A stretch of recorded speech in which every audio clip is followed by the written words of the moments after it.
Bonjour et bienvenue dans cette ressource vidéo. Je me présente, je suis Jean-François Caron, consultant et formateur indépendant au sein de la SAS Format Conseil. Je vous propose pour sujet de cette ressource un point important sur l'évaluation de la qualité des contrôles internes. En l'occurrence, quels sont les critères à retenir lorsqu'il s'agit d'évaluer, d'auditer, de superviser les contrôles internes. Je commencerai ma présentation par rappeler ce qu'est le contrôle interne. Le contrôle interne, donc, est l'ensemble des dispositifs mis en œuvre au sein d'une organisation, qu'il s'agisse d'une entreprise privée, d'une administration publique par exemple.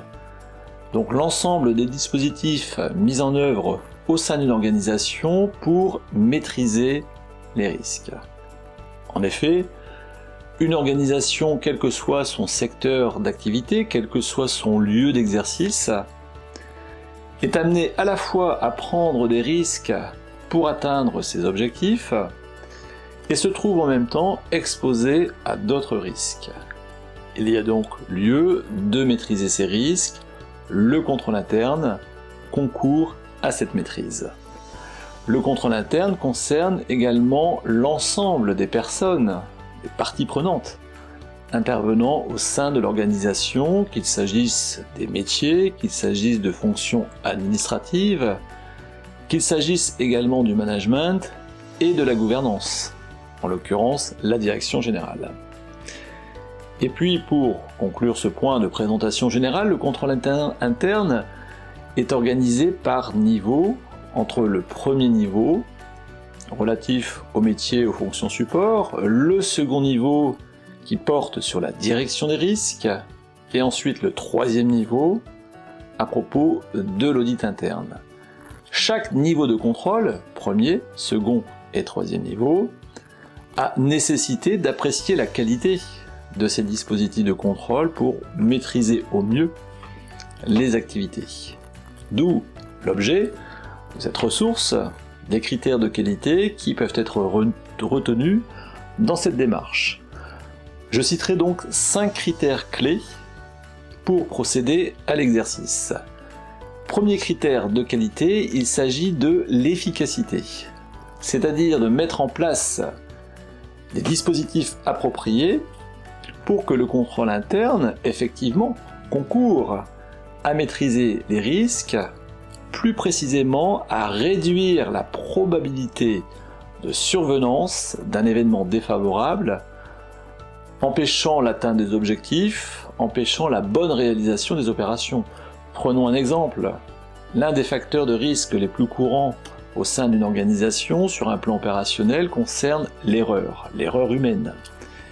Eh bien, il s'agira de mettre en place un contrôle spécifique qui permet de réduire la probabilité de survenance d'une erreur, notamment pour la détecter. Un contrôle fait par exemple par une personne indépendante de celle qui a procédé à une opération de saisie. Donc premier critère de qualité, l'efficacité. Deuxième critère de qualité pour évaluer la qualité donc des contrôles internes, il s'agit de l'efficience, c'est-à-dire l'ensemble des moyens consacrés pour la réalisation des contrôles. Ce peut être des moyens humains, des moyens informatiques, des moyens matériels, des moyens financiers. Eh bien, il s'agit finalement d'optimiser la réalisation des contrôles en essayant de consacrer le moins de moyens possible tout en atteignant le résultat des contrôles, c'est-à-dire la maîtrise des risques. Là aussi, prenons un exemple. Si un contrôle est réalisé chaque mois entre des systèmes de gestion et la comptabilité, par exemple, ne serait-il pas pertinent ou opportun de diminuer, pourquoi pas, la fréquence de ces contrôles, donc de passer d'une fréquence mensuelle à une fréquence, pourquoi pas, trimestrielle, de façon à réduire le coût des contrôles, à la seule condition, bien évidemment, que passant sur une fréquence trimestrielle, les risques restent couverts. Donc cette notion d'efficience est importante puisqu'elle permet d'optimiser la réalisation des contrôles et finalement de considérer le contrôle comme un point impactant la rentabilité des activités. Troisième critère de qualité, il s'agit de la conformité.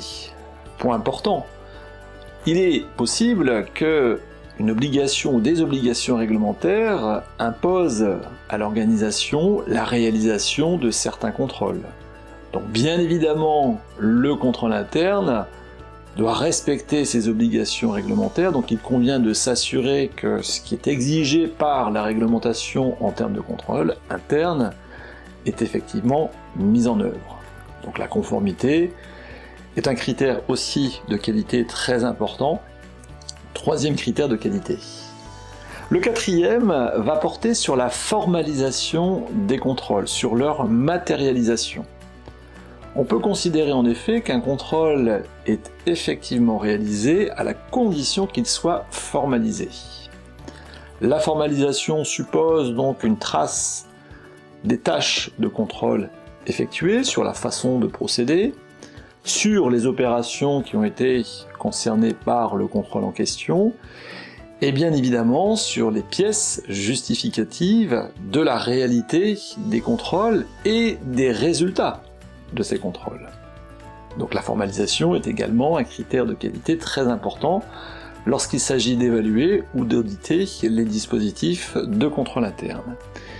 Et puis je citerai un dernier critère, sans avoir la prétention d'être exhaustif, mais un dernier critère me semble-t-il très important, à propos du suivi des contrôles, c'est-à-dire de la prise en considération, et ceci au plus haut niveau de l'organisation, des résultats des contrôles. En effet, les contrôles permettent de maîtriser les risques, et notamment d'identifier, pourquoi pas, des anomalies, des dysfonctionnements. Les contrôles permettent également d'identifier, tout en maîtrisant les risques, permettent également d'identifier de nouveaux risques, par exemple, ou des risques qui n'auraient pas été forcément cernés lors de la cartographie des risques, lors de la mise en place des contrôles. Donc il est très important finalement que le contrôle interne soit suivi d'effet. De part des actions correctives, si les contrôles ont permis de détecter des anomalies, des dysfonctionnements, mais aussi suivi des faits en permettant d'alimenter la cartographie des risques, puisque, je le répète, le contrôle est aussi une source de recensement, d'identification des risques. Donc, pour résumer, 5 critères de qualité clés pour évaluer et auditer le contrôle interne. Premièrement, donc, l'efficacité, l'efficience, la conformité, la formalisation et le suivi. Il est, me semble-t-il, très important de disposer de cette grille de lecture pour s'assurer que le contrôle interne, finalement, concourt à la maîtrise des activités et finalement que le contrôle interne soit véritablement un levier de performance pour l'organisation. J'en ai terminé de cette ressource, de cette présentation. Je vous remercie donc de votre attention. N'hésitez pas à me contacter. Je propose différentes prestations, donc notamment en termes de formation à distance. Vous pouvez me contacter par téléphone, WhatsApp, au numéro qui s'affiche. Vous pouvez bien évidemment me contacter par mail à l'adresse qui s'affiche. Vous pouvez également retrouver l'ensemble de mes prestations, de mes contributions sur le site Plateforme Expert. Une nouvelle fois, je vous remercie de votre attention et je vous invite pour une prochaine ressource.